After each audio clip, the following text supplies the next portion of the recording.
Regular school board meeting of the Northfield Public Schools. Today is Monday, August 27th at 7 p.m. Dr. Richardson, there were a couple items in the table file. Actually, a number of items, and really all having to do with additional personnel items. We have several appointments, several increase, decrease, or change in assignment. And as you notice, we also have several very late resignations or retirements. Very good. That need to be on the agenda for tonight. All right. Well, we will add those if there's no objection to the consent grouping as we move forward.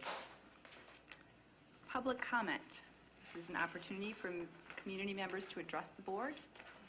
And it looks like we do not have any community members, so we will move on, if there's no one here to address the board, to approval of the minutes. Board members, you have in your packet the minutes from the last school board meeting of August 13th. Do I have a motion to approve the minutes? Moved by Jeff. Looking for a second. Seconded by Julie. Any discussion? All those in favor of approving the minutes, say aye. Aye. Aye. Opposed? Motion carries. Very good. Announcement and recognition. Okay, I really only have one tonight, and it's actually, I've got a sheet for you at your place. I just wanted to give you some feedback on our 2012 ACT testing results. And just a couple things that I think are important for people to realize. When I think I've shared with the board already the fact that I'm involved in the state's task force in terms of assessment and testing. And we've been talking and actually had a presentation by the folks from ACT at the last meeting and talked about the options of looking potentially at a different strategy for grad testing, as several other states are doing right now. In fact, there are about, I think, 8 or 10 states that are making heavy use of the ACT and basically asking it to be used for all high school students. In our case, we already have 82% of our Northfield High School graduates who took the ACT. And again, in comparison, only about 74% of Minnesota graduates do, but that's one of the highest percentages of students in the country that basically take our test. And as I think most of you know, the ACT tends to be the test of choice in the Midwest, and as opposed to the SAT, which is seen more in the East in terms of Ivy League schools and also in some California schools. What I think some really positive information to share with you is, as we look at the scores for this year on a 36-point scale, at this point, our composite score at 25.2 is the highest score that we have had.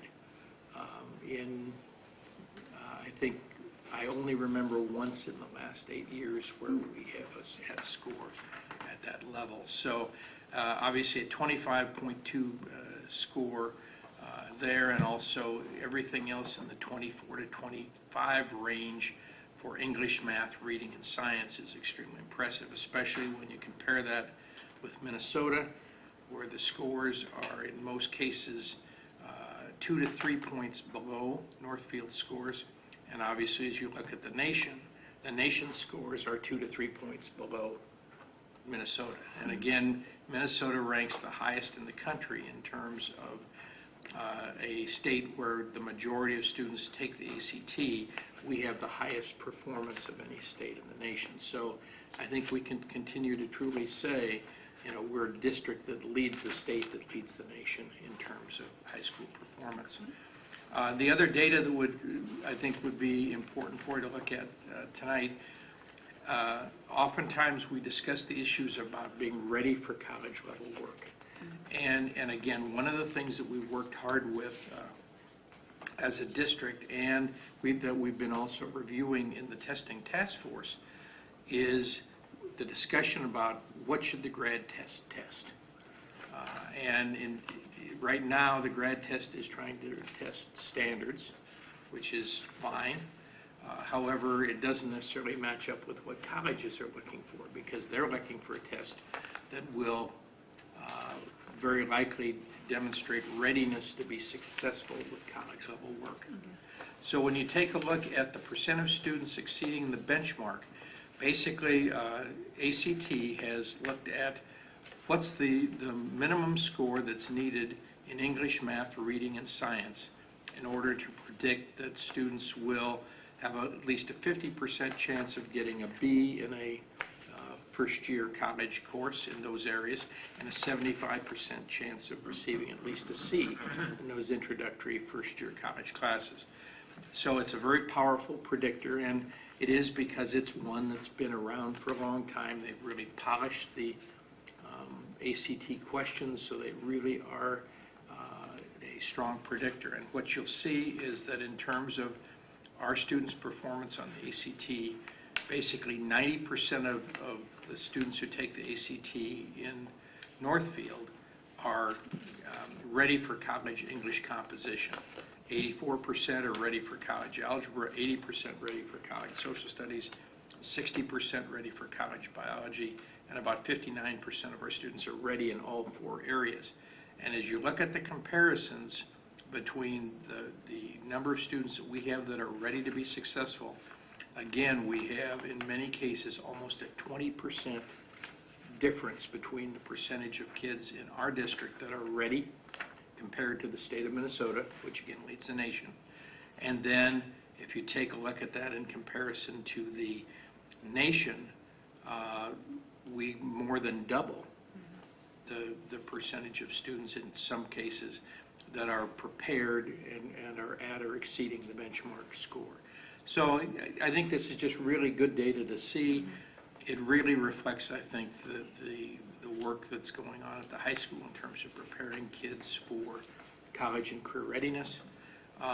And I think the interesting thing is as we begin to see the MMR data coming out in the near future, I think it may leave you scratching your head a little bit about, how does the MMR data really reflect accurately the performance of various schools. So just wanted to share this information and give you something that's kind of a one-pager that if you have a chance to talk to people about ACT performance or how the high school is performing in terms of college and career readiness, this is really the direct measurement of that performance.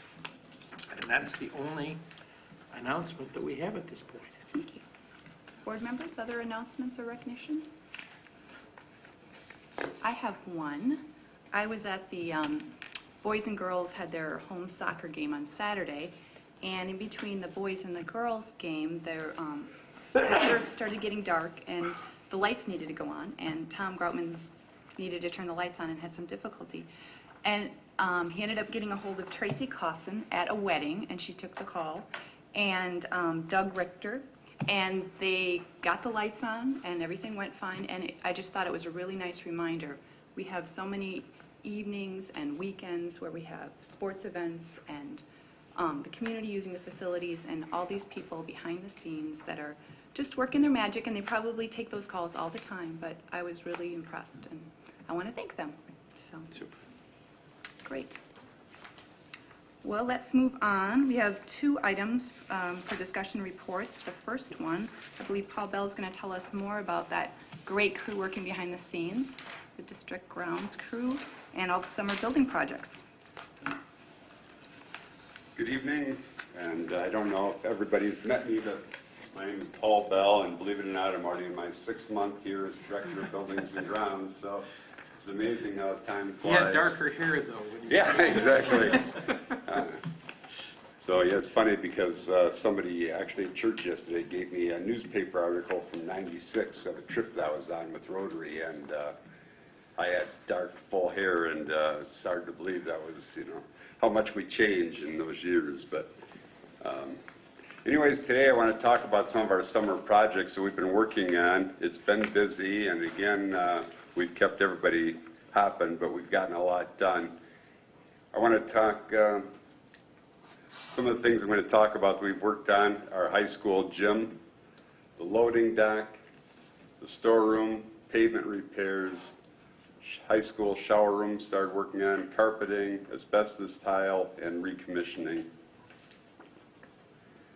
In the high school gym, our new floor is now finished. The floor is in, it opened up today. The volleyball team is in there, and it looks wonderful. New gym equipment has been ordered. I think all we're really waiting for now is the 4 new baskets and the mat hoist system. And that's probably going to be close to Christmas time before we're able to tie the gyms up, because it's going to take a couple of weeks for that work to get done. So we're trying to figure out how we can schedule that. So that's sort of on a standstill until we can figure that out. In the upper balcony, we've totally gutted that space, cleaned it all up. The new floor is ordered and might possibly start going in next week. The movable wall is ordered, and the painting and sheetrock is completed. It's hard to see, but there's our gym floor. You can see the keys, that's all stained wood. And the stain, it's actually pretty cool because they put that on top of the sealer. So if we would change our minds in a few years, you can actually sand it off. So the wood itself isn't stained. But we're able to get all the different colors on, so we can change the colors. It's a lot brighter, and it really looks good. The upper balcony, this whole wall here was all some old, like a fiberglass, like old ceiling tile insulation that had been put on the walls. It was dirty, filthy, full of holes. We had no idea what we were going to do with it. We just ended up removing it all and painted the walls. This wall here was only 8 feet high. We basically took this wall out and built it up to the deck so that it'll be a soundproof room, and the movable wall will be along the trusses, and so that's all. On the other end was all cabinets and a lot of extra stuff that just came out of a kitchen area at one time, and they just used it for storage. So it's all cleaned up and everything's gone. The loading dock is now completed. We added a gutter system to divert water. That area was always sort of a bad spot because it's on the north side of the building. So there's always snow and ice up there, and it's sort of a dangerous area. So not only do we have a gutter system to get the water away from the building, we also put an in-ground snow melt system on there because it's ramped on both sides of the loading dock. And this way now we don't have to worry about the ice all building up back there. And with the custodians taking their garbage out there, we just think that's going to be a lot safer and better environment for them. And of course, part of it was there's footings in place for a future cold storage building that would be on the dock. Again, it's hard to see, but you can see now the dumpsters are all along the side. There's actually raised walkways to the dumpsters. Before they had to raise the garbage cans over their head to try to dump them. A lot of times they were heavy. Now they'll be able to roll right up to them and just tip them down in without lifting their garbage, the different ones. It's ramped on both sides there. And again, the dock plate here.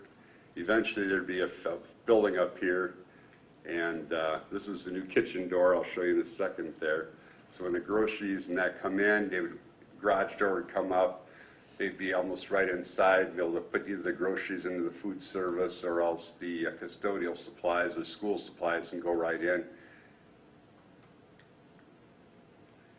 Our high school kitchen storeroom wasn't really a storeroom. There was a back area back by the loading dock where over the years somebody put up some plywood to separate the custodial area from the food area. There was wooden shelving, there was wooden plywood doors with padlocks on them, no ceiling, bare cement floor, just didn't meet any current codes at all. So, plus there was no way they had to go through to get the groceries. You had to bring the groceries in through the custodial area, buy all their chemicals to get into the food storage area. So we've totally taken care of all that, and now our storeroom is up to current health standards. And you can see now we have a drop ceiling, all new lighting, painted floors.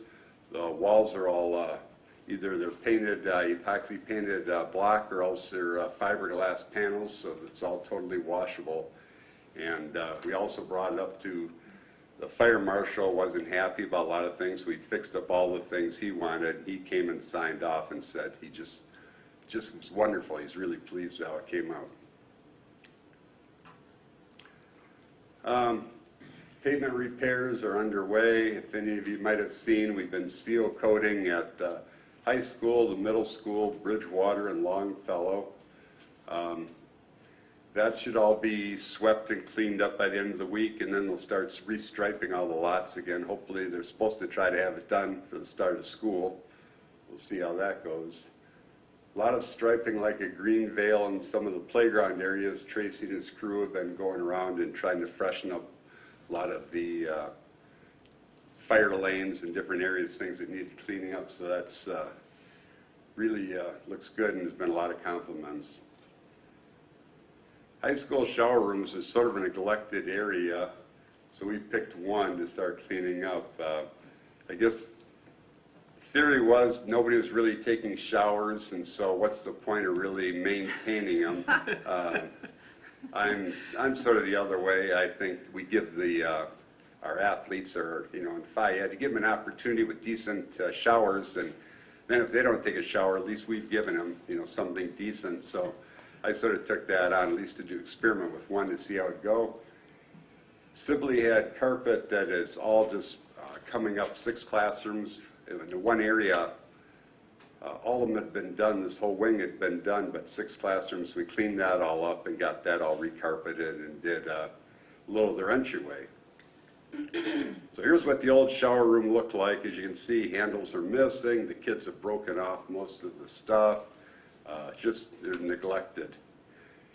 And this is what they look like now. So this is what we did. You can see it's all stainless steel, all the handles work.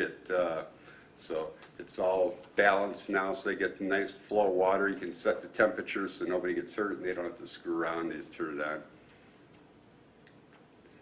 Example of some of the carpet we put, this is under the skylight by the playground entryway.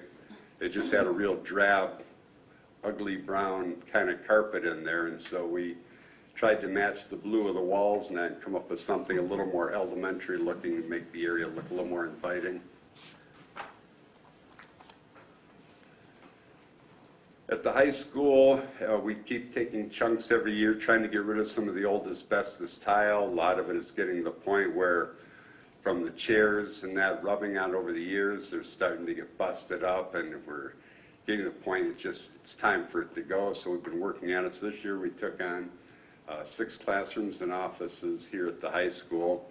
So we removed those and had that all abated, and then had those rooms all retiled. High school, we just started our recommissioning efforts here, and that'll be a big project. For those who aren't familiar with recommissioning, we fund that through health and safety, and what basically the idea is to go through all of our ventilation systems, all our HVAC, and make sure that it's doing what it's supposed to be doing. Because if outside air dampers aren't opening properly, we could be not giving the proper airflow to our students, and that would be bad. There's things they look for in maintenance items that they help us out on. The other side of it is Xcel Energy gives us a rebate on top of that to look, while we're doing it, also to look at what they call energy conservation opportunities, because they think as long as you have the experts there, rather than just taking an old air handler and making sure it's doing what it's supposed to be doing, maybe we can do a better way of operating that piece of equipment that'll not only it'll run better, but it'll save us energy. And so they give us a rebate for looking at that part of it. And if we implement those energy conservation opportunities, then they'll rebate us again for actually doing the energy saving opportunities. So that'll be a project that'll be ongoing till about Christmas time. Because they want to make sure they look at the building during the air conditioning season and during the heating season, and then do a final report to Xcel, and then we'll be done with that project.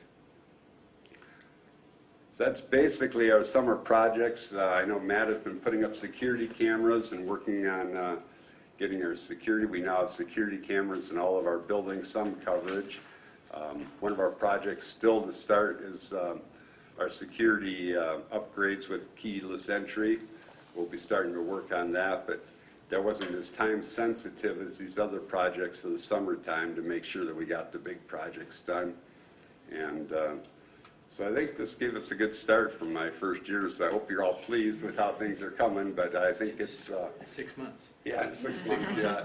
So I think that we've made some good strides to really perking our buildings and grounds up. So anybody have any questions for me? Jeff? So curious, how are the roofs in the district for the buildings?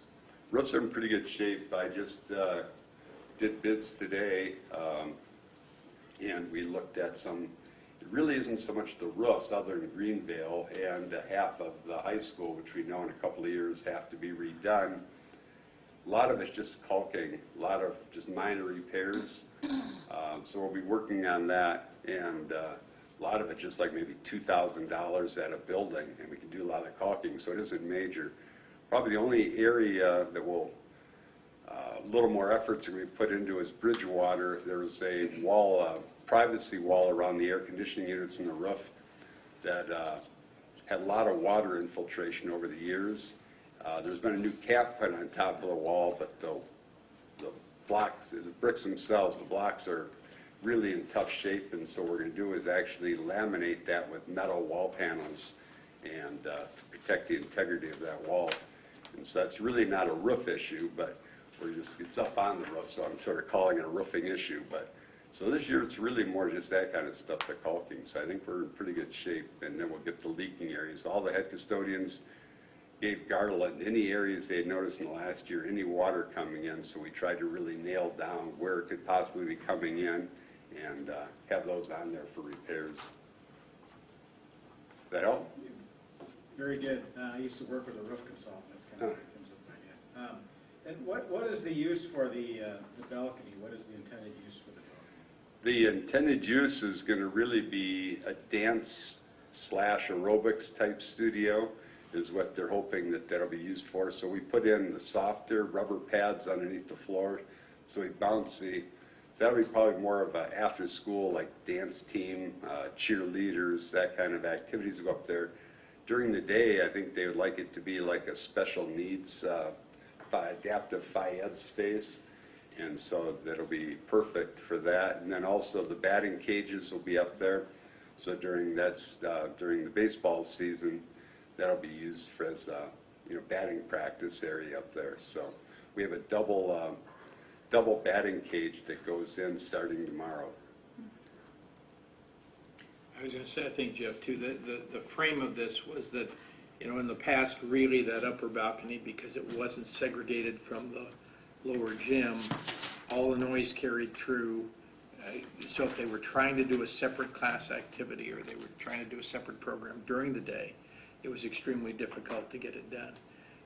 And what Paul discovered is, as he looked at the blueprints and the structure, was that actually when that gym was built, it had been built with the right roofing support that it could hold a movable wall. And so the approach that we're going to be using gives us the flexibility of closing that wall up and having a fairly soundproof space where they can actually hold an auxiliary gym set of activities during the day and after school.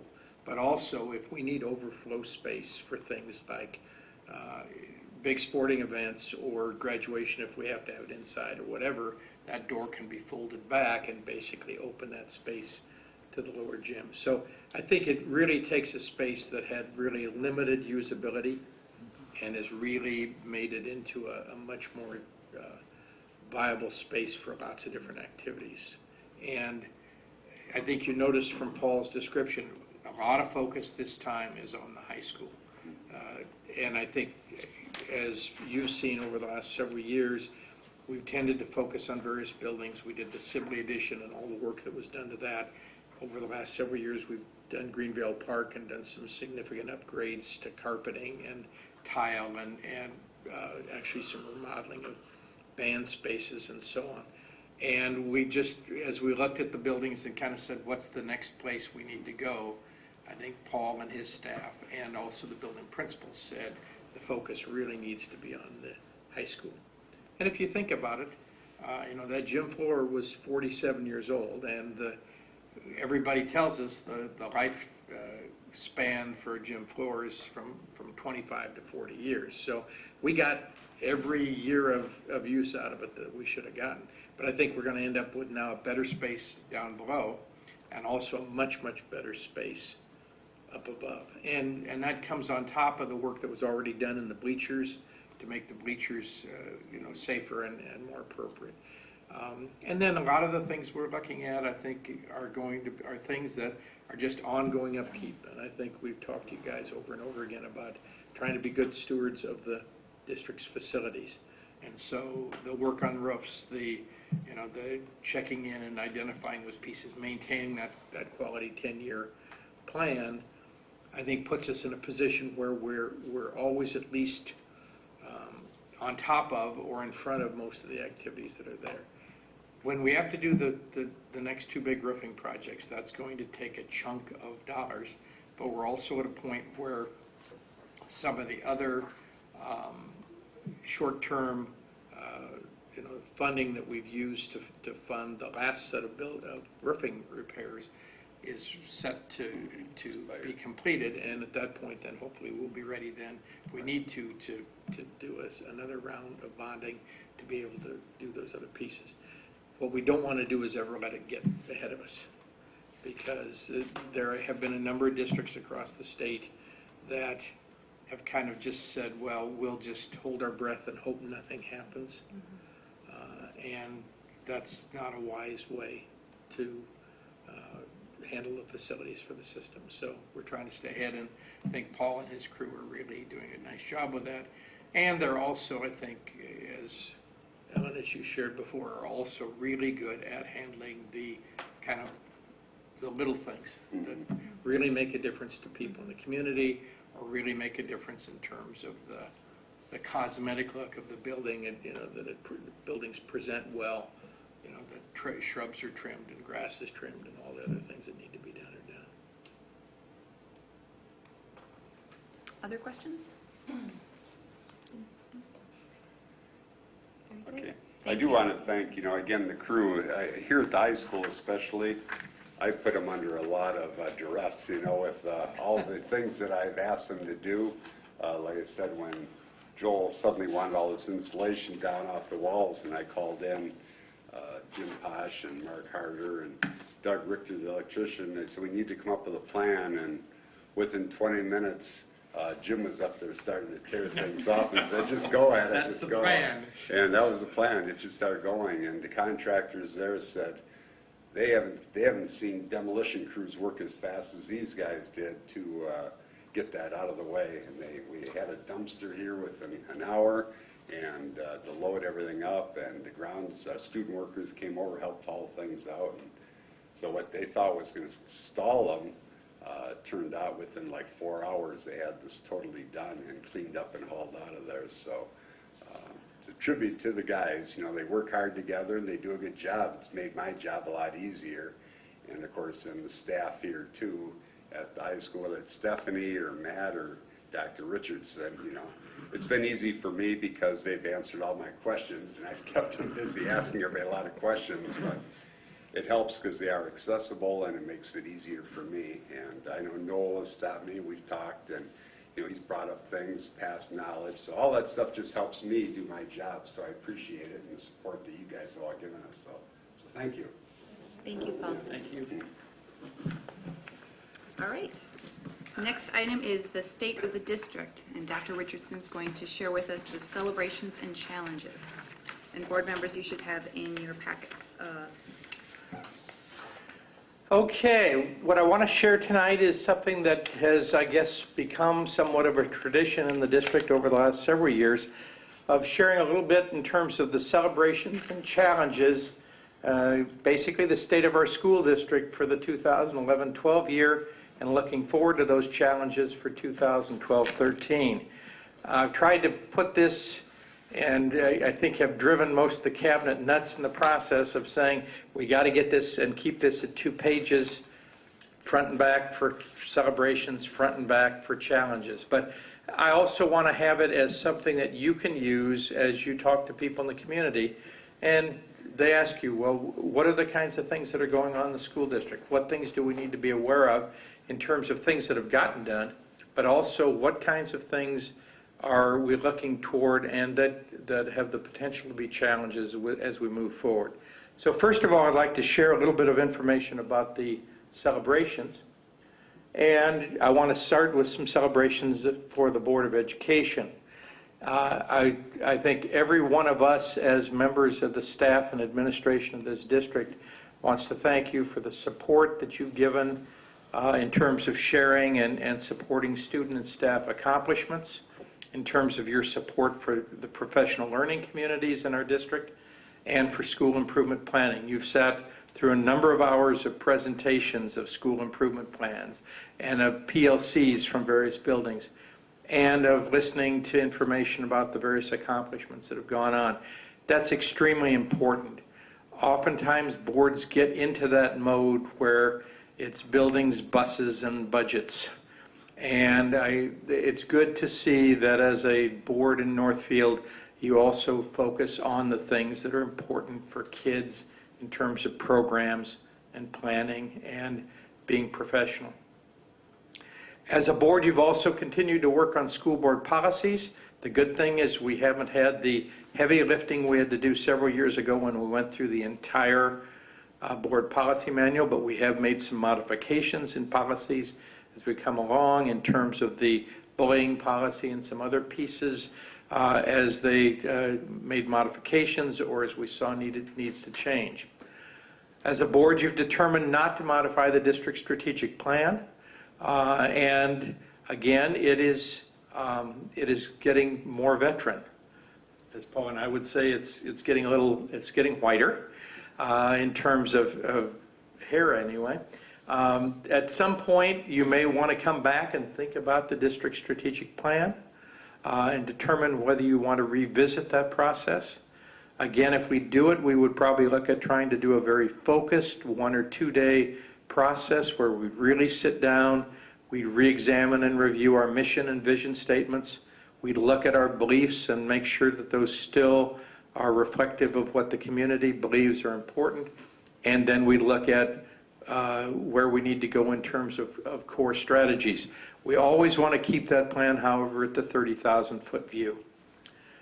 At the same time, we also have the advantage of using our DPAC, our District Educational Program Advisory Committee, that is able to work each year to take a look at important work that's being done in terms of assessment and testing, in terms of curriculum and instruction, and in terms of student services, and provide you each spring with information about upcoming goals, which then are used by our buildings as they create their school improvement plans to make sure that we have the strongest set of school improvement plans going forward in the next school year.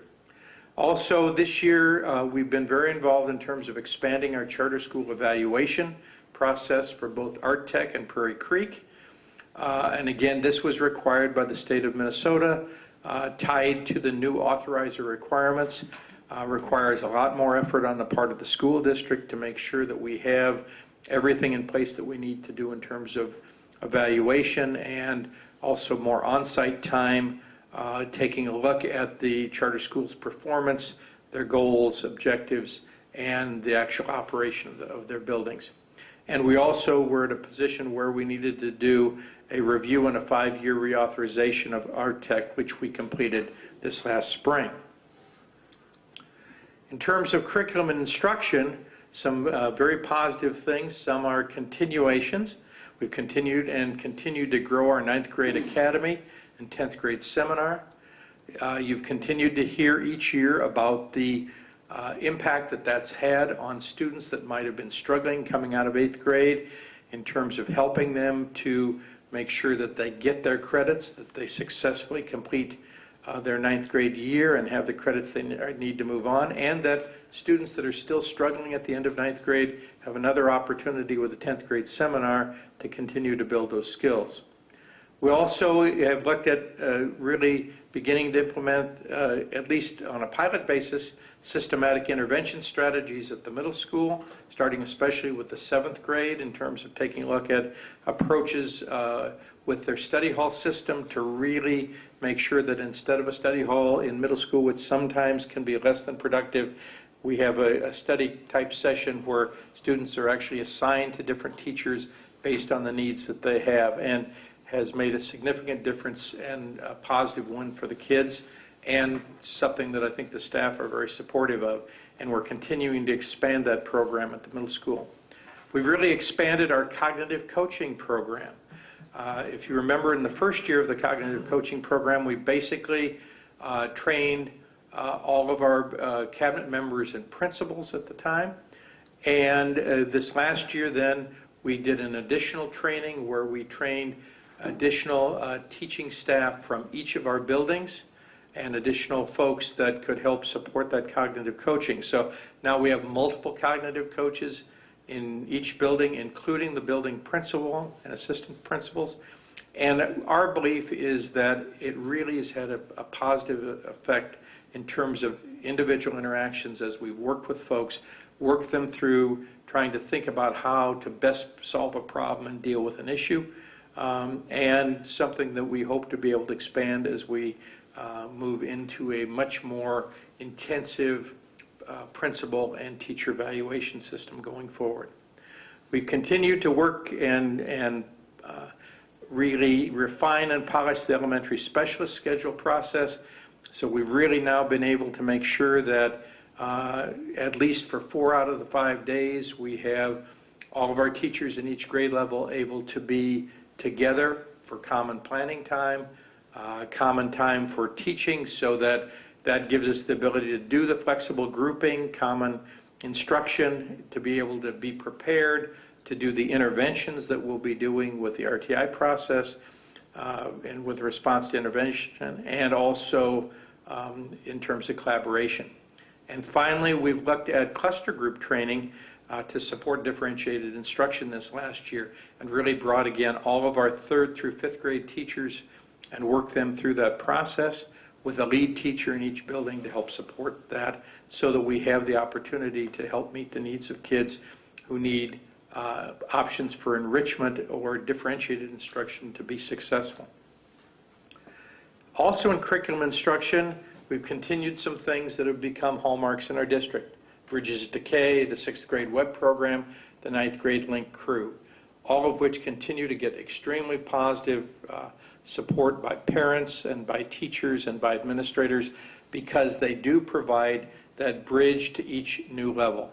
As kids come into kindergarten, if we have students that may not have had the opportunity to be involved in preschool programming, have not had the opportunity to be in an instructional setting previously, an opportunity to do that. With 6th grade web, the opportunity for every one of those new 6th graders going, what's that middle school like and what's going to happen? An opportunity to learn more about the school before other students are there, but also to make an immediate link with older students in the middle school that can be supportive. And the same thing happening at 9th grade link crew, with the idea that again, students coming in as new 9th graders, the support in terms of what's the high school like, what's going to be the appropriate way for me to behave and to operate and learn, and also who's out there that can help me as I think about and kind of work my way through that new process called high school. We've also continued to work with class size and program choice. As you know, when we modified our compañeros program, we focused on the idea of creating a single section of compañeros in each building. We're moving that process through, but as we do, we still have some class size issues, especially in 3rd, 4th, and 5th grade, now really in 4th and 5th grade going forward for this next year, where we've had to make use of contingency funding to basically deal with the fact that we have some unbalanced classroom sizes because of the fact that each of our buildings has 2 programs in it. Again, that's a choice that we're making because we think it provides high quality, and we know it continues to draw folks not only into our district as move-ins, but also coming in through open enrollment. We are continuing to work with curriculum review cycle. Our DCSDC leads curriculum training for staff. That is an extremely important component, because when we think about curriculum development, the folks that most teachers are most likely to listen to and want to work with are their colleagues. And so the DCSDC becomes a very vital part of that process. We have a 7-year curriculum cycle.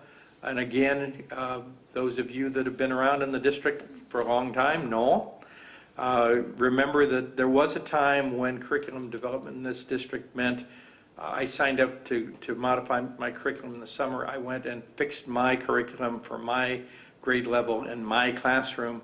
I didn't share it with anybody else, not even in my grade level at my school.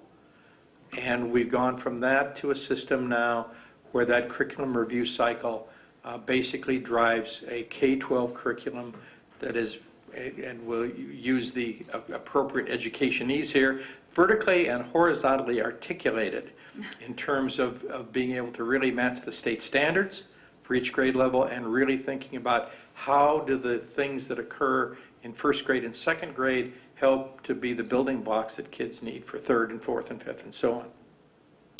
We also are continuing with online and blended programming. That really hasn't caught on as much as we had maybe hoped it would, but we're continuing to have at least a few teachers that are currently using online strategies or blended strategies, and we are very open if there are other teachers that plan and desire to do that. We think that potentially as we move forward with technology, that may open up. And finally, in this last year, we put together the plan and prepared to implement the plan for new leadership and a coaching model for curriculum and staff development and for response to intervention. And so all the work for that was done during the 2011-12 year to be prepared for implementation in 2012-13, and that implementation we'll talk about in just a bit because it is already happening. In terms of assessment accountability, and I can feel Roger breathing on my neck already. Obviously, some very positive things that are occurring in our district. Weekly professional learning communities. We still are the envy of most school districts in the state. We've had invitations from the Southeast Service Co-op to come and present on PLCs. People talk to us about how do you make this happen and how does it work, and showing them the effectiveness that this can have in terms of teacher collaboration. We've provided ongoing information on PLC impact. Every month, you get a presentation. We have materials that are being shared at every building in terms of how the PLCs are working within the building to help teachers think about appropriate instructional strategies and then implement them. We've continued with the site improvement and staff development plans, which provide a key focus for some core strategies for improvement in each building. Again, we try to keep that very tight to basically about 2 goals, one academic, maybe 1 or 2 academic, and one that would be a non-academic goal that might have to do with discipline, might have to do with attendance, but really focusing the work of each building on those plans. We've also worked and continued to work with what's required through No Child Left Behind with district and building AYP improvement plans, and done the work that's been necessary to have those put together and approved by the state of Minnesota. We also have worked to prepare universal screening, progress monitoring, and a plan for RTI services. And again, the focus there is with the new leadership that's implementing that process, we really wanted to be in a place where we could universally screen every student in the elementary, that we could then, as we found students that were not making good progress in terms of their academic performance, that we could basically put interventions in place to support that. We could progress monitor those pieces, and that we would have services for Tier 1, Tier 2, and Tier 3. And that process has been working very well this last year to get us prepared and ready to go. The NCAA accreditation review, again, was completed a couple of years ago. They've gone through the process of reviewing that. They now have full accreditation from NCAA. And so for the high school, that's a mark of performance in terms of the fact that they have met all the accreditation standards required by the North Central Association. We also have had strong and continued support from our district assessment coordinator, Roger Jenny, the coordination that has been necessary to really think about RTI, to really think about how do we address AYP, how we address creating strategies, all comes back to, do we have the data we need? And basically, with our DAC in place, we're able to have the data that's needed, that the technology using Viewpoint, and then all the other resources needed to make sure that we have the data that every teacher needs to get the job done. And we've worked closely with the technology department that has really stepped up and made sure that the computers were in place, the network was in place, the backbone was in place to make sure that we could have computers available for assessment. And that's going to become an even greater challenge as we go forward, because more and more of the testing that's being done is on computers. In terms of student services, the core thing we've seen, if we've talked before, we've kind of talked about the fact that we've seen growth in the highest need students, and that's continued. I think in this last year, the major effort was really to put together a strategy to address the significant special education needs of students that it would be difficult for us to serve alone in our district. And in the past, we've ended up needing to send them to a number of different facilities outside our area, oftentimes at significantly higher costs and transportation. We've really worked now closely with Faribault to put together a countywide programming strategy that really is addressing now the special needs of a number of our students, including elementary age students, including students who are in transition, moving out of the high school and into a transition program before they finish up their formal education, and students that are really struggling because of emotional behavior disabilities or mental health issues. And oftentimes they're students that need a significant amount of additional support to be successful. We've also completed all the corrective actions from monitoring and compliance review that was done by the department. We actually started out, because of Gary Lewis and the work of the special education folks, a lot better than many other districts across the state. But as everyone knows, most compliance reviews never find a district that is doing everything exactly right. And so we made the modifications necessary to address that. We've also been working with the district restrictive procedures policy. And again, knowing that's a moving target, because the legislature keeps rethinking how exactly are we going to address that, because some of the pieces in terms of the physical restraints didn't necessarily mesh with the reality of what you need to do to be able to make sure that the child is safe, but also that the folks around that child are safe. We also have continued to upgrade our student services handbook. That's now all web-based so that staff members can go in and get information on any topic in that handbook, and that's searchable. And we also have our special education staff having received CPI training, which again is to support their ability to safely deal with students who are basically having some real struggles or maybe a meltdown and really need additional help, and CPR training. With student services, we've also completed the ESL curriculum review last year. And again, that's an important piece for us, because in terms of ESL, we're continuing to grow that population. About 10% of our student population are Latino and are Spanish speakers, and many of them need additional support. We've implemented the new ESL WIDA standards, which stands for World-Class Instructional Design and Assessment, you'll see in your materials, and also the WIDA Access Testing, so that we can really address the changing demographics that we have. Also, I think, as many of you have seen over the last several years, our ALC program has continued to flourish. We've really seen some powerful impact in terms of the number of students completing all of their classroom activities and being able to graduate, get a diploma. And the independent study pieces to help students who may be just behind a course or two and need some additional support. And then really a greatly expanded targeted services enrichment plus program, where really the ALC program has really linked arms with community services to really think about how do you best put those pieces together so that it provides seamless activities for kids, including the just recently completed summer program with Summer Plus, which I know several of you were over at that particular center at the middle school, basically seeing all the great things that they're doing for kids. And then finally, we've updated the crisis intervention plan, which becomes now almost a yearly piece as we need to think about and address new issues that might come up.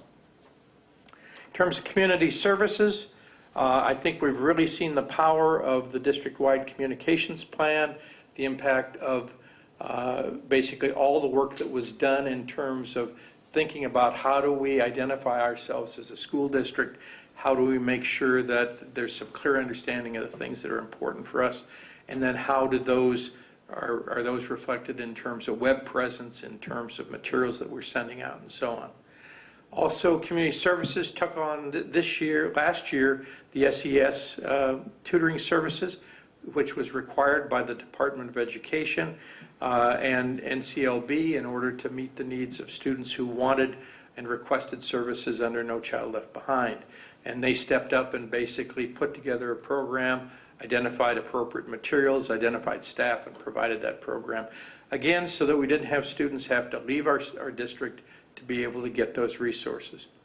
We've also seen expanded marketing efforts, enhanced registration and facilities scheduling with a new facilities scheduling program. I think people who've gone on and signed up for course offerings and so on have seen how much more slickly that whole process works. And obviously the impact of that has ended up being a much better situation budget-wise as we put those pieces together, along with very able work in terms of addressing places where we needed to modify expenditures. Also, you know that Community Services is constantly working with grants, and they basically secured grant funding for Plus and for school readiness. Again, we really appreciate all of our community entities, whether it's United Way or Wings or whatever, all the different groups that are constantly out there saying, how can we help you? And obviously, a big part of that is that we're able to show them the very, very specific quality programming we provide for kids, and they're willing to step up and help us to address that. As you also remember, with community services, we've struggled over the last couple of years with balancing the funding and expenditures, really dealing with the fact that a significant portion of the budget is entrepreneurial, is really based on, you know, how are people spending their money? Are they willing to spend their money on certain types of activities? And basically, Hannah and the community services staff have really stepped forward and said, what do we need to do to make that happen? And as a result, as you saw at the end of this year, they've restored their fund balance and have put themselves in a good position going forward. We've also looked to sustain Connected Kids mentoring, again, despite the fact that our federal grant expired for that program. In terms of human resources and staff development, the big piece done for 11-12 was obviously the completion of the teacher negotiations. And again, I think worked very well with our association to really put together a contract that reflected the needs of our school district, reflected our current financial condition, and reflected what we need to do to provide a fair settlement, but a settlement that was in line with the ability of the district at this point to pay. We also have continued and really fully implementing now the self-funded health insurance program. That's been an extremely positive piece. As you know, we only looked at about a 3.5% increase going forward for this year. I can remember many years in the district where we were looking at 10 and 12% increases. And I think that we're going to see a much more even flow in terms of the dollar and increases as we move forward. Human Resources also has worked very closely on professional learning communities, training and support for the activities that are going on with PLCs, and have worked on enhancing recruiting and retaining staff, which, as you know, in this district, even though we believe in many cases we're a destination district for both parents and also for teachers, we continue to have that turnover of staff that have come through retirement, and in some cases just the needs of individual teachers changing. So we're continuing to work with how to do that and to deal with some of the more difficult pieces, like working with the Board of Teaching and other folks to really make sure that the teachers that we need are able to be in place for us. We also completed this last year the state mandated pay equity report. That has to be done every 3 years. And again, that pay equity report came through as with flying colors in terms of us being on target with that. We also continue to update job descriptions, manuals, processes, and procedures as new jobs become available and new jobs are being implemented in the district. With technology, I think the celebrations really look at things this time as well as what we're looking forward to. We continued to work this last year with digital projectors and smart boards coming in over the course of last year. We continued to work on expanding the digital wireless network, which becomes the backbone of our preparation for a one-to-one iPad tablet implementation. We saw the very powerful impact of the Summer Tech Boot Camp this last year, as well as this summer, and also school year training opportunities that really got our folks thinking about what they could do in terms of technology and how that would work. We also saw the course of work of all of the work that was done, again, back through community services and communication to really make sure that our new district web pages, our new school building web pages, productivity software, and district network platform were solid and were continually updated so that people were getting new information whenever they came on board. We also went through the process this last year of going through a new 3-year technology plan and having that approved. Again, a requirement from the state. And last but not least, obviously the tremendous amount of work that was done in about the last 6 months in terms of putting together an extremely high quality technology transformation plan, which phase 1 is being implemented this fall, and then phase 2 will be implemented, we hope, in another year, with the idea that we're not going to be the first, but hopefully we're going to have one of the best implementations out there, because we're going to learn from the people that were on the bleeding edge while still being on the cutting edge. Is that better or worse than the weighing the pig, or never mind? Okay. In terms of facilities and child nutrition, you heard tonight from Paul. I think people have been extremely pleased with building and ground staff and their proactive addressing of facilities needs. Just seeing things that, gee, we need to look at, how do we deal with that? They grab onto it, they think about how to get it done, and they get it done. And as a result, I think our buildings are looking probably the best that they've ever been. And remember that we have buildings that are now over 50 years old in some cases. And, I think obviously the quality of the buildings and the way they've been maintained is a positive thing, and really reinforces, I think, to our community the good stewardship. We've also prioritized and completed projects on our 10-year capital plan. That's really an important piece we talked about earlier, Jeff, thinking about the roof repair, thinking about when do we replace windows, when do we tuck point brick, all the kinds of things that are the big picture long-term pieces, as well as the short-term remodels and repairs. We've been working on continuing to upgrade building security and getting more cameras in place in more buildings. And again, our focus is over the next several years to get that completely implemented across all the buildings. In terms of child nutrition, the work that Pam and her folks have done have involved increased breakfast participation by 170%. And those of you that have come through the high school know that the breakfast cart is now available. You can't even get in the door without the breakfast cart being there. But again, it's not junk food, it's high quality breakfast opportunities. I think we've really seen an effort to maintain good stewardship of the child nutrition budget, in spite of the fact that in order to provide healthier food, more fruits, more vegetables, more of items that oftentimes are more expensive than the traditional pieces, we've still maintained a good, strong nutrition budget and a budget that's allowed us to do repairs and upgrades that we need to do in buildings, whether it's coolers or kitchen repair, whether it's storeroom furniture and so on, being able to get that done without having to go to the general fund to cover those costs. And then finally, we've looked at basically submitting a Healthy U.S.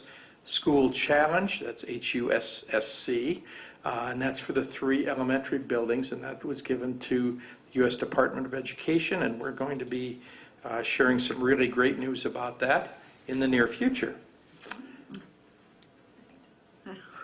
Then finally, in celebrations in terms of budget and funding. Obviously, beginning this year, in the fall of 2011, we were working to try to maintain compliance despite the fact that we had a state shutdown and that we had serve system issues where the serve system, which is the major system that the state uses for all of the various financial transactions, was really having a number of hiccups. We maintained the budget reductions that were done at the end of this last year, and at the same time we were able to enhance our fund balance. We were able to maintain current staff and programming despite the state funding situation we had, and even though we were facing that 40% shift and continuing shortfalls and continuing underfunded mandates, none of which has gotten a huge amount better. But I think because of Stephanie's work and the work of the business department, they've continued to focus on making sure that we have a really clear idea of what we're spending, a really clear idea of where funds are coming in, and really good projections that have helped us to work through that process. We still have over $1 billion shortfall at the state level, maybe closer to $2 billion. Which has not been fixed yet because that shift is still in place. And so we need to continue to be in a position where the resources that our community has so generously provided for us stay in place, and we need to be able to use those judiciously to help us maintain the quality of our programs and staffing as long as we can. We've also addressed class size issues caused by lack of funding and NCLB sanctions, and maintained and reinstated our 3.0 FTE contingency dollars, which again are being used to support various classes where we may need additional dollars or additional parts or whole FTE to make sure that we don't have overcrowded classrooms. And finally, we've addressed shortfalls from Title I, which occurred because of the set-asides, where basically money was taken out of the Title I budget and couldn't be used for direct instruction, had to be used to do transportation, which then went away. And then for SES, which basically was maintained through this last year. And so those pieces all were done in a way that made sure that we maintained a budget that could support our needs. So those are the celebrations. Those are the good things that we did over the course of the last year. If you think about it, that's a lot of activity. But it's also, I think, a real testament to everybody working hard together to get the work done. Now I want to talk a little bit about the challenges. And sometimes when I do challenges, then it feels like I've shifted into the gloom and doom portion of the presentation. I can tell because Noel will start sagging down like the weight of the world is there. There are some really good things, I think, that are going with these challenges, but there's some pieces that are still big question marks. So let's take a look at those for a few minutes. First of all, in terms of the Board of Education, as a role, you continue and will continue to need to work on policy revision. It's very likely that there will be a new state statute in terms of bullying this year, and we'll need to deal with that. There may need to be some modifications in our policies around principal and teacher evaluation as the pilot programs actually become the finalized versions. We're going to be looking at new DPAC goals, and the DPAC will be working through this year to take a look at what we're doing and what changes they would suggest that we make. And we're going to continue to need to work on the annual evaluation of both Arcadia, which is the new Artec, AKA Artec, and also Prairie Creek Charter Schools. And again, those evaluations are now a much more intensive effort on our part. Had really no additional funding from the state to do it. But again, we do both of those because we think it's appropriate for us to be supportive of choice in the community, but we also feel that it's important for us to have oversight in terms of the work that's being done in both of those buildings. In terms of curriculum and instruction, we need to continue to polish and upgrade the 9th grade academy and 10th grade seminar. Joel is continuing to work on strategies to make the 10th grade seminar more effective for those kids that even after 9th grade still may not be where they want to be. We really need to think about, now that we have a trained cadre of cognitive coaches, how do we best use them across the district? Are we going to use them as we think about it as part of the support for the new evaluation systems that are in place? Are we going to be using it in terms of addressing issues that individual staff members have? Are we going to use it as a mentoring strategy to help new teachers and other teachers who need to have some help in terms of thinking about how to solve an issue and solve a problem, address it? And remember, with cognitive coaching is not about telling someone what to do. It's about helping them to figure out what they need to do and let them be the driver for the changes that need to be made. It's a very, very powerful strategy, and I think building that set of skills and now having that available in the district is extremely important. And districts around us, again, are looking at us saying, how did you do that, and how can we do that? Common planning and instructional support, we need to continue to work with those processes because they do support our flexible learning and interventions, and that will become even more important as RTI really kicks into place with the response to intervention, because we need to do the flexible learning and the interventions that are done or accommodations that are done by the PLCs before we determine we need to move into a problem-solving process and really identify an RTI intervention to address those needs. So that process has to be solid. We're continuing with our cluster groups. You had a presentation a little earlier this spring in terms of where we're headed with that cluster group process, being able to continue to support differentiation and having those folks that worked with that initially provide support and kind of be leads in their grade levels in terms of making sure that's happening at all levels. We'll continue, obviously, with Bridges to K and Web and Link.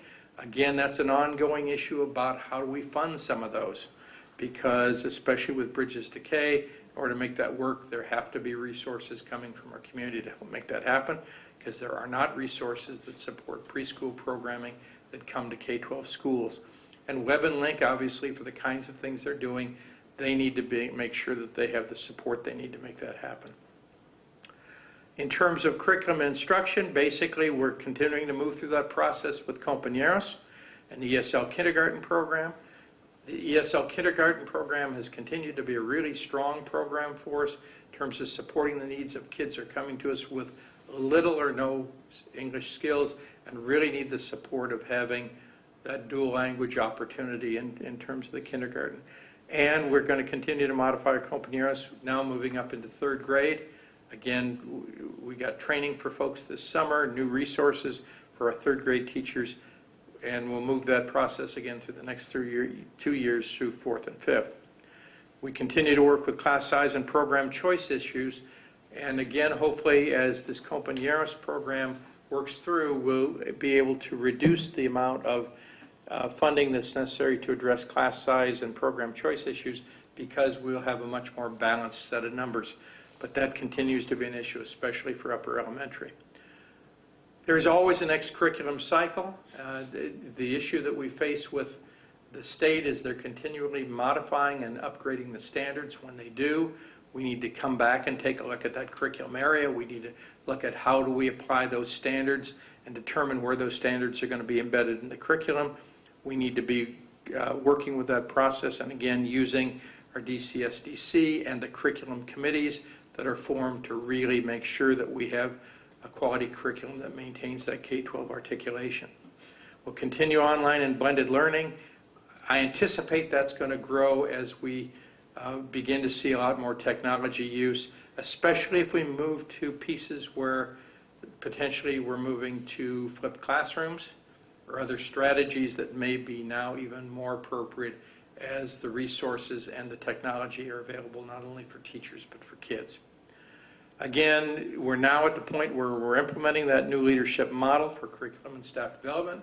Mary Hansen has been on board since July 1 and is living only most of the day and night in her office space, but basically has stepped in and has taken on the challenges not only of working with DCSDC and the curriculum process and the implementation of some very extensive changes in terms of curriculum, where we're now needing to embed instruction in terms of reading into all the secondary class options, and that will be worked on this fall, as well as all the work that's done to make that happen, as well as then all the other kinds of staff development, including the implementation of RTI and RTI coaches.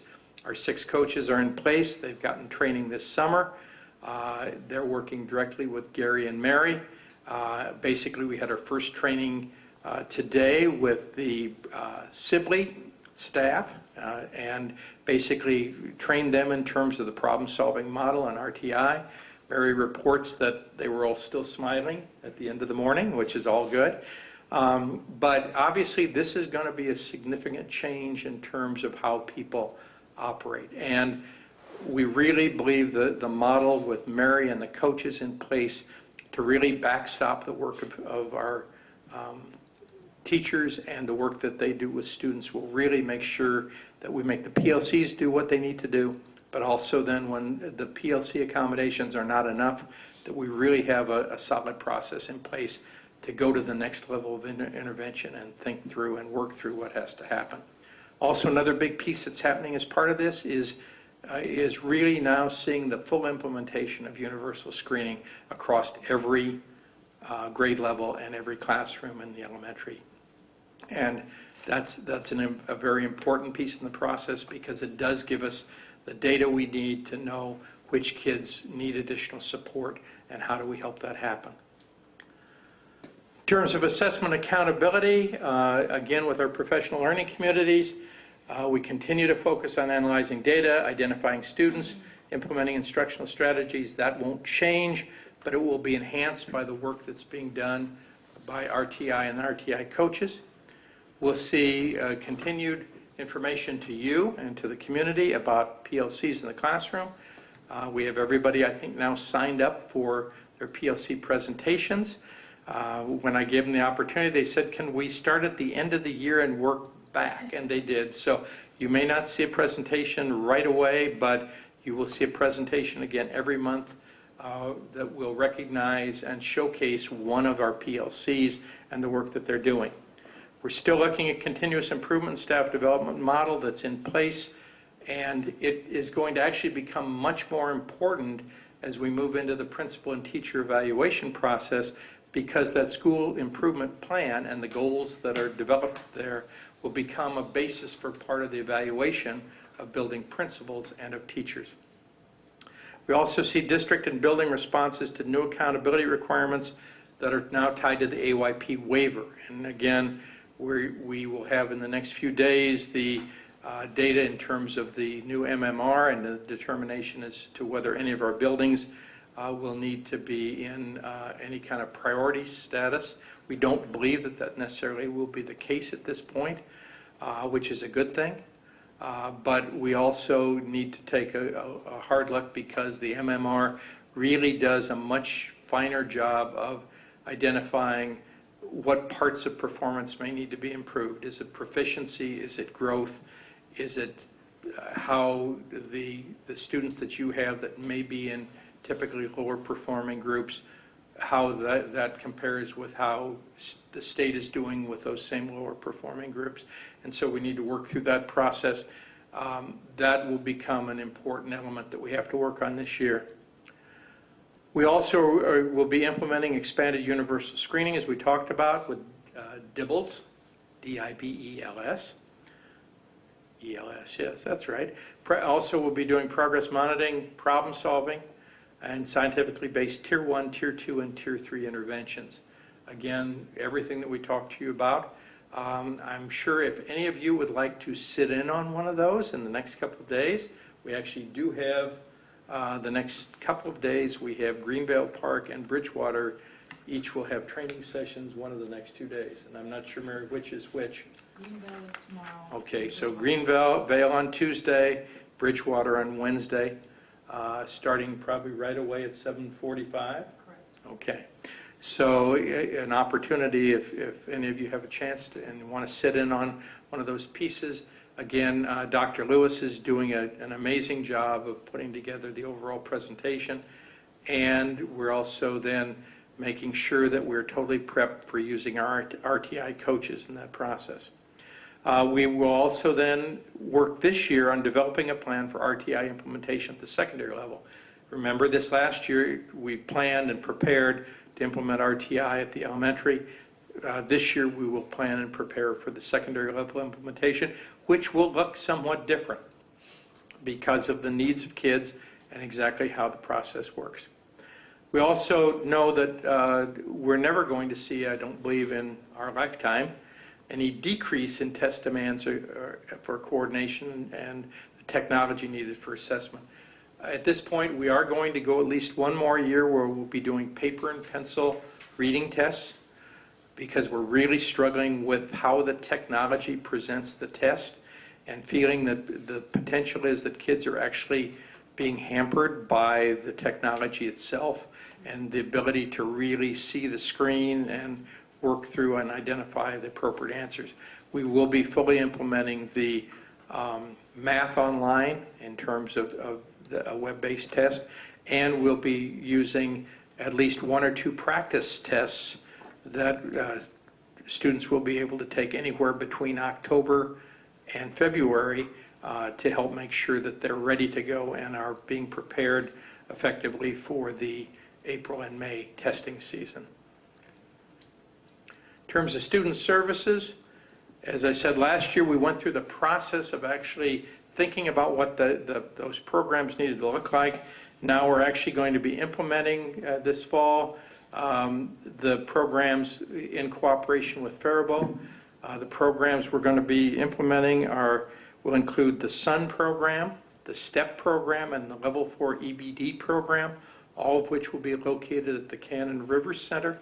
And again, will provide opportunities for us to meet those kids' needs in an environment that's much closer to home and will help us to do it at a much reduced cost in comparison to having to send students into the Twin Cities with high levels of transportation cost.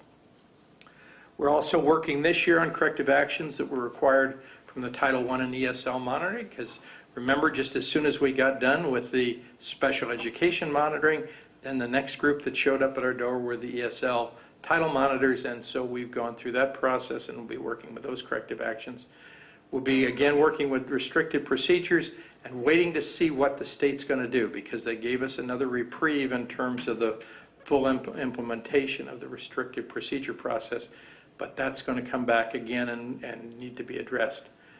We'll continue to modify the student service handbook and continue training not only in CPI and CPR, but also in first aid training and in data privacy. And again, we're just finding more and more needs to be able to address for special education students in those areas, and also to make sure that everyone involved with special education understands the data privacy and data practices issues.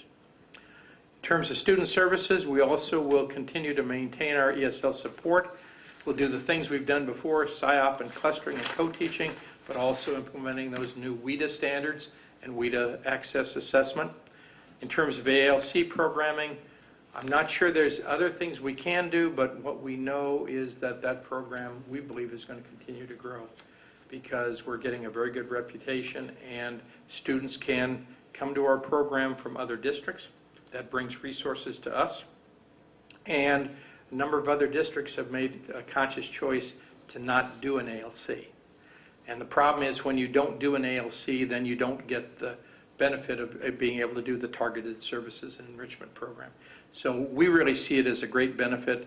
to do the ALC because not only of what we can do for kids who are high school age kids that need that as the last best chance for graduation, but also because of the quality programming it supports at the elementary and middle school level. We'll continue to look at the nuances of crisis intervention, knowing that new issues seem to arise all the time. Again, addressing how we will be supported with the technology and cameras that will work with that. We also know that this year we're going to need to review the findings of the bullying task force. We'll need to be prepared to respond to the new statute that we believe will be in place that is going to significantly expand the 37-word policy or 37-word statute that's currently in place at the state level for bullying. As I've shared with you before, we have a multi-page policy already and procedures and process, but we also know that as we work through this, we're going to need to be very understanding of what the final decisions are that are made by the legislators, because that will impact what we're going to have to do to be prepared to implement the statute. In terms of community services, one of the new pieces that we're going to be looking at is supporting an initiative called Collective Impact. And really the focus of Collective Impact is really thinking about how do all agencies within a community come together to support the students in a building. We had an opportunity just in the last few weeks to go to Brooklyn Center that has a community school implementation. I had a chance to listen to kind of the guru or founder of community education in the country. And I think we're very excited about looking at some options to really create a community school. First of all, looking at potentially the Greenvale Park School as a center for that piece. We really hope that that will give us an opportunity to think about how can we draw together Healthy Community Initiative, Rice County, looking at all the resources the county and the city and the school district might have to help support the needs of people, so that, again, we have kids that come to school ready to learn and families ready to support them. Also, we're going to be implementing a reorganized model for early childhood programs. You actually went through the process of getting that approved over the last couple of months, and that's ready to kick off this fall. That's really going to expand the number of early childhood opportunities that we have and where they're going to be provided. So where we've traditionally stayed mainly at the NCRC with a number of the programs and some work in some of the apartment complexes, we're really going to be looking at expanding that, moving to a number of other apartment areas within our community, and also looking at partnering with the city with the Booker bus, and basically being able to provide services right on the bus so that when kids come in, they can get services from early childhood and also check out books. So we think it has a real cool opportunity to get the bus off the blocks, which is where it is right now. We also basically are looking at grant funding for PLUS and school readiness programs. That's a constant issue of making sure we have the dollars we need to make that happen. And the continued effort of maintaining a balance of revenues and expenditures to support fee-based and grant-supported programs, which Hannah would tell you is a never-ending battle. Little business centers. Yes. In terms of human resources and staff development, obviously we are just finishing up at the end of the summer with contract negotiations with 15 different employee groups. Because if you remember, every employee in the district other than teachers needed to have their next 2-year contract done. And again, I think we've been extremely successful. We've basically matched the contract increases between teachers and all of these groups, so we have a very modest increase in terms of the base salary. But we've also tried to address some other pieces that give them a total package increase that's very much in line with what the teachers have. We also tried and looked at some different pieces, including putting a few number of steps into several of the contracts to really give us the opportunity to basically reward and reflect as staff members get more experience and work in the district, and also working with all of the other pieces that we currently have, including the impact of the insurance changes that were made in March, which have really affected the quality for groups, especially those that previously were not eligible or couldn't afford to look at the insurance option. We're still obviously working on recruiting and retaining quality staff, always in terms of new job descriptions as they come along, etc. A big new piece is going to be the new principal and teacher evaluation. This year we're one of 17 school districts that is a pilot for the new principal evaluation. We've already had an initial meeting with each of the building principals to talk about their initial self-assessment and goal setting. And basically I'm going up to meet with a group tomorrow where we're looking at the feedback survey data and trying to determine what the appropriate kind of feedback survey instruments are going to be that we're going to be using. What we'll be looking at overall will be for principals, 50% of the evaluation coming from the evaluation that's worked through between the principal and the supervisor or superintendent. Another 15% will be based on feedback from the teachers and other stakeholder groups, and then 35%, as required by statute, will come from assessment of student achievement, which will include not only MCA test results, also could include MAP test results, and other kinds of measures, including things like potentially reduction of discipline issues or increase in numbers of credits and so on.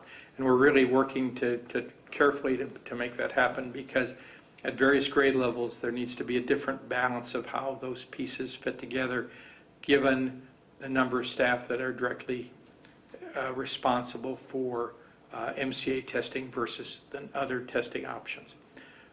We also are going to be integrating and working with HR and finance software, really trying to do a better job of being able to put those pieces together so that that's a much more seamless process.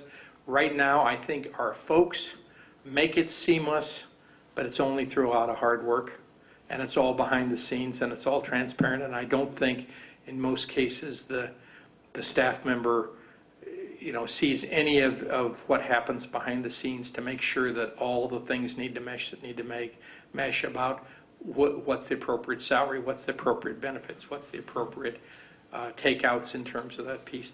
And so what we're going to be doing is working to get those to align better so that we basically make that more efficient and more effective for our staff to do that work.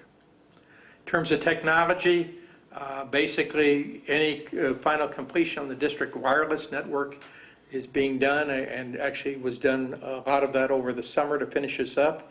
Again, we had a wonderful expanded technology boot camp the last week of July, first week of August.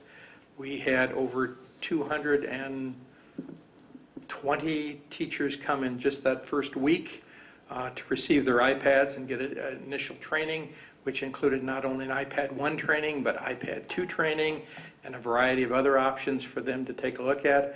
And then there's a very ambitious set of pieces that Matt has laid out with the technology committee to basically provide weekly training through the entire school year.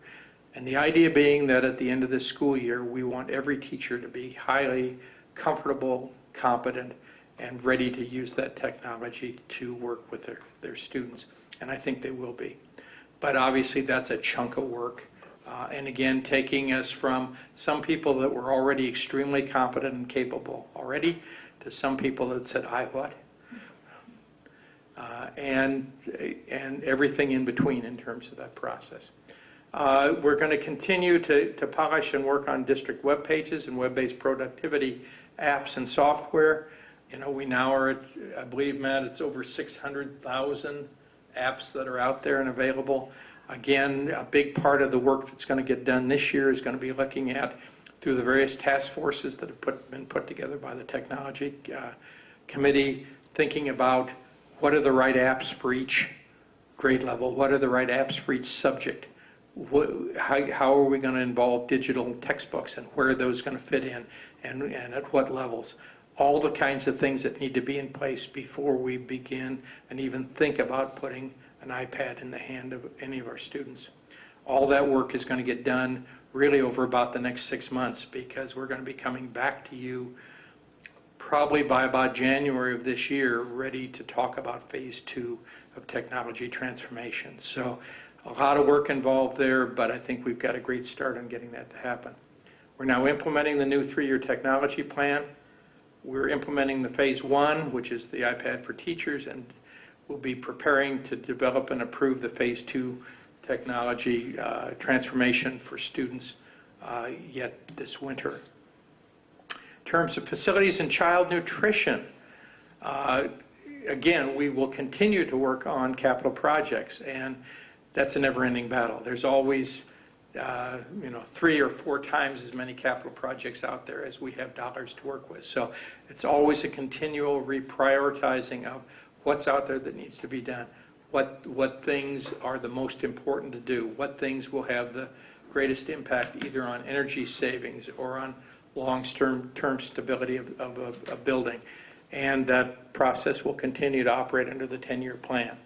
We'll continue to address those building security issues and, again, continue to add security cameras and other security devices. And as Paul mentioned to you, the next step really is looking at the keyless entry system so that we move away from keys. Because as I've watched Lori in our office working over the last month or so, every day with the sheet full of all the keys that need to be created for different people, keys that we need to retrieve. And if you think about this building, oftentimes you walk in next to my office, that's door number 37 on this building. I'm not even how many doors do we have on this building? 40. All right, we have 40 different doors to this building. And so again, when you just think about the security of trying to address that, knowing that if somebody comes in and leaves the door ajar or whatever, you have a potential issue that you don't want to have. So, we're really looking at moving more toward a keyless environment where we don't lose keys. And if somebody loses their key card, it's very easy to electronically cancel that card out so that it could never be used again. It will be a tremendous advantage. But again, it's not something that's cheap, and so we're working through that process and determining how to get that done. We also are going to be, with child nutrition, implementing new patterns. You're going to see a lot more salads. We're going to see a lot more entree salads that are going to be in place. We're going to see increased fruits, vegetables, whole grains, legumes, and at the same time, we're going to see reduced protein portions. And Pam is going to work very, very hard to make those exciting and wonderful opportunities for kids to eat, but we're also really focusing on making sure that we address all the new federal guidelines for meals. And she's continuing to work with that Farm to School initiative and has a SHIP mini grant to get that done. And again, we'll be sharing with you in the next couple months another exciting piece that has come about because of Pam and her staff's work in terms of nutrition programming. In terms of budgets and funding, always we save the best to last. The biggest issue right now for us is continuing to maintain cash balance and budget reserve, making sure that we have the money that's there to address the shift and to maintain our staff and programs for as long as we can. And we're, again, focused typically out 6 or 7 years in the process, but Stephanie and her folks focus very heavily on what do we need to do for this year and what do we do for the next year. Because oftentimes the other thing that we don't know beyond the end of this year is what the funding will look like for 2013-14. Will there be an increase at the state level? Will we be seeing a continued freeze? Will we see a small dollar amount increase like we saw with the $50 increase over each of the last 2 years? Again, as I shared with you last time, if we go back and we think about what the funding was in 1991-92, in 91-92 dollars, we need over a $2,100 increase in the general fund basic formula just to make us even again. And how have we done that without that $2,000 and some dollar piece? Well, the main way we've filled the hole is the operating levy. But that is so unfair in terms of not only the ability of various districts to pass an operating levy, but the impact it has on taxpayers, because the ability to fund that is very different depending on the amount of valuation you have. So that really is going to be an ongoing piece and an ongoing thing that we'll try to address in the legislature and through Schools for Equity and Education and through other organizations that we belong to. We also, again, will need to maintain stewardship of that new operating levy and capital projects levy. I hope that we have done a good job with our community in showing them that we do good work with that we are not spending that money inappropriately, that we're focusing those dollars on doing the things that need to happen, and that we're keeping our buildings up and that we're keeping things in place. And one of the big pieces that we have to work on, and which we'll be coming back to you later this year to talk about, is how do we create a sustainable funding stream for the phase 2 one-to-one iPad technology implementation for students, because that is a significant additional dollar amount which can't be covered simply through the capital budget. So we need to continue to work with that process. So I would stand for any questions that you might have. Again, what I think is important for you to hear from what we presented tonight is the work of a whole bunch of folks doing a great job for the kids in this community, and really focusing on what's important in terms of addressing the needs in terms of curriculum and instruction and supporting the needs of at-risk kids, making sure that we maintain good stewardship of our facilities, and really preparing ourselves to move forward into 2012-13. So I would surely stand for any questions that you might have, and if not, I would be happy to sit down. Thank you, Dr. Richardson. I really appreciate having this. I know, board members, that we hear all of this throughout the whole year, but this is one of the handouts that you kind of like to have on hand every year. So I would ask board members for questions. Noel? I don't have a question, but it's a compliment to you and your leadership and the leadership of your whole team and staff. It's really a comprehensive report, and it reads really positive. And I really believe that the community is really appreciative of all the things that you do, and you encourage the staff to provide the leadership for them. I thank you very much. And this is sure not a job I could do by myself, but this is a great school district and a great administrative and teaching staff and support staff that make it a joy to come to school almost every day. I won't say every day, but almost every day. It's not so much on those days when you have to decide if you're going to call off school at 4 o'clock in the morning. But other than that, most days it's great. Thank you. Julie? Jeff? Oh. Maybe give me an idea of top 2 or 3 challenges, priority-wise, in your mind. I think for this year, it's going to be that implementation of the response to intervention process, really making sure that the coaches get out there, basically help make sure that we get initially the universal screening done in a very rapid fashion, but a very appropriate fashion, so that we know exactly where all our kids are operating in terms of math and reading.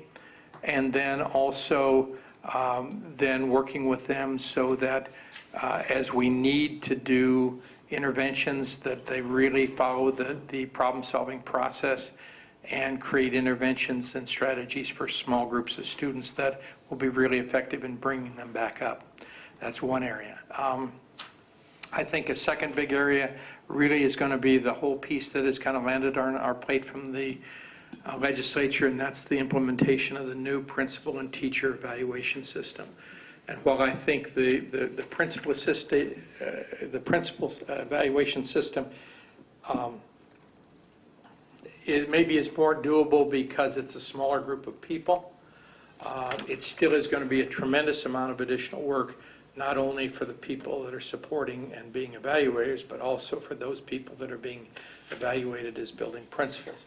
And when we take that and we start talking about 300 staff members, 300 teachers who are going to need to have an evaluation every single year, and an evaluation that is very sophisticated, including all the elements that are part of a teacher's evaluation, but also looking at the same kind of assessment component and potentially the same kind of feedback component, that's going to become a very significant issue, especially when you think about elementary buildings that can have upwards of 40 or 50 staff members in them, all with only one building administrator. And if you think about this year, as we sat just the other day with our new teachers last Wednesday, I believe of the number of folks that we saw, probably, 2/3 of those people probably were at Greenville Park. And so those individuals are not only getting a single evaluation, but they're actually getting 3 different observations and evaluation, because there's already a requirement that every probationary staff member over the first 3 years gets 3 different evaluations. So that whole evaluation piece, I think, is going to be important. And then probably the third piece, Jeff, in my mind is, and it's kind of the ongoing issue in terms of working with the governor and working with the legislature to help them to really understand what the level of funding that's needed to really effectively provide for education, and making sure that they are addressing not only how do we provide equity for school districts in terms of the needs of kids, but how do we provide equity for taxpayers in terms of what they have to spend in order to provide the quality programming that's needed for kids to be successful. And right now, we really don't have an adequate system, and we don't have an equitable system. And if I could add the third piece, we don't have a sustainable system or a predictable system, because we never know from one year to the next what the state's going to do. And usually educational funding is the last decision that gets made at the end of the session, usually when they're having one of those 24-hour knockdown dragouts at the end of the session. That's when finally the piece that's 40% of the budget funding gets decided. So those are probably the 3 areas. I think it's RTI. Well, I would say there's a third one. There's a third or fourth big one, and it's right there. It's the whole technology piece. And again, I feel fortunate that we have somebody like Matt leading that piece right now, but that's going to be a tremendously important piece, because we need to make sure we have teachers exactly where they need to be so that they can be effective in terms of teaching kids, and then we need to be prepared in the fall to hit the ground running so that every student gets the maximum impact of that technology to help their learning and to increase the opportunities for a variety of learning options for them. So technology, funding, RTI. Evaluation, thank you. I ran out. 4. Julie? I just had a comment. I always look forward to this presentation, and I went back and looked at over a few years that I've been a part of listening to this, and it's interesting to see that it really demonstrates such a strong conviction from our district about the course we're on, and that we have stayed that course, and that has that philosophy and that belief in where we were headed, and the importance of that, and where that has led us. And I think a great example of that is PLCs.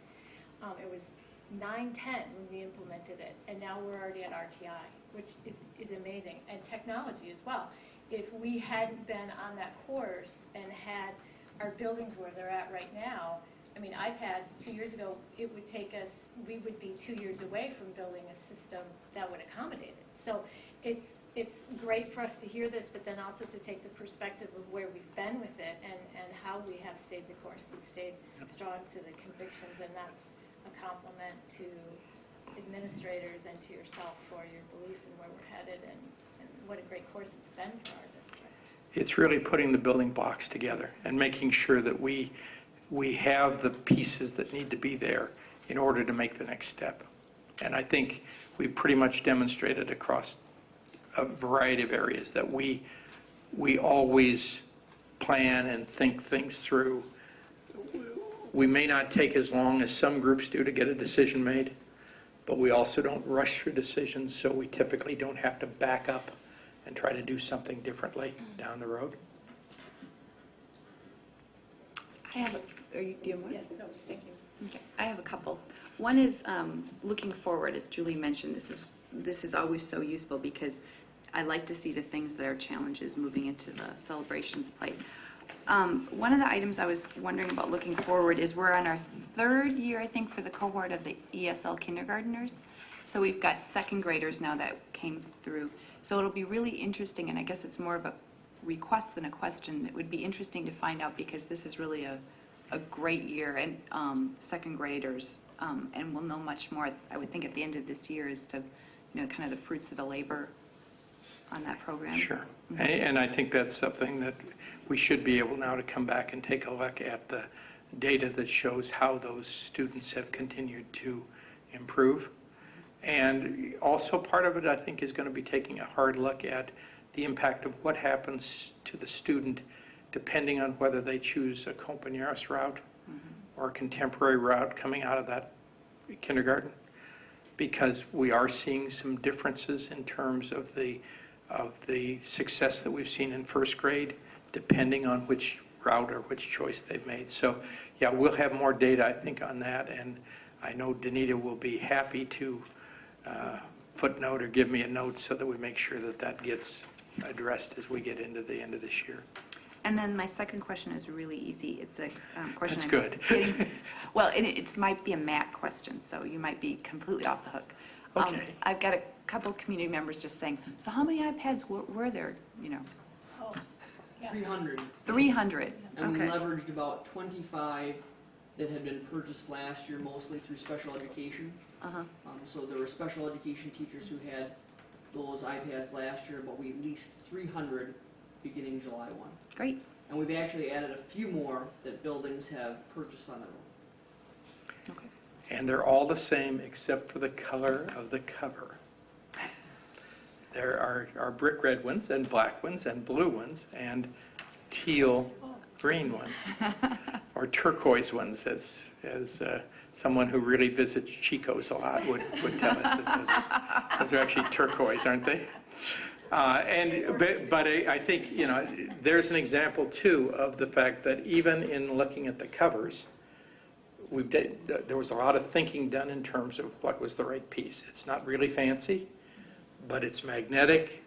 It makes sure that the equipment is covered on both sides.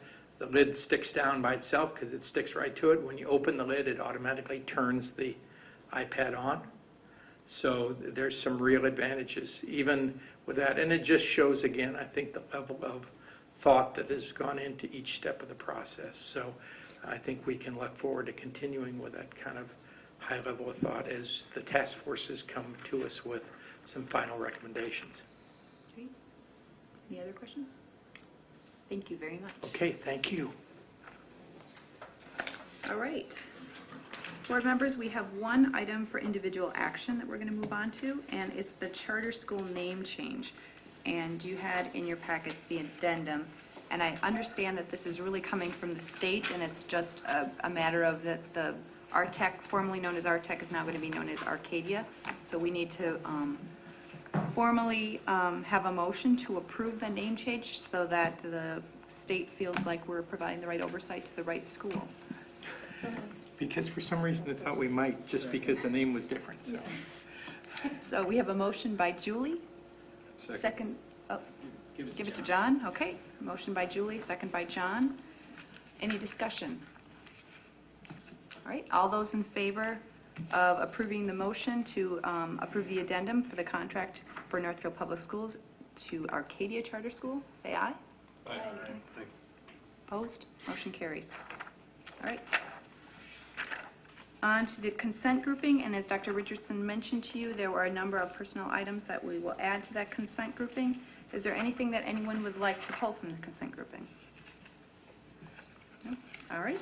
Do I have a motion to approve the consent grouping? Moved by Noel. Seconded by Jeff. Any discussion? All those in favor of approving the consent grouping, say aye. Aye. Aye. Opposed? Motion carries. Very good. All right. We have, for item for information, which I think Dr. Richardson referred you to already, we received, and it's always so nice to have this, the staff development schedule. and it shows what the staff is doing this week. I know I talked to one of the Sibley staff today who had a great day at the RTI training. And not only that, but if you flip your schedule over, you can see what's going on in the upcoming year for the staff and their work days. So, future meetings, we are into the school year then, September 10th and September 24th. Do I have a motion to adjourn? Moved by Noel, second by Jeff. All those in favor of adjourning, say aye. Aye. Opposed? Motion carries. The meeting is adjourned.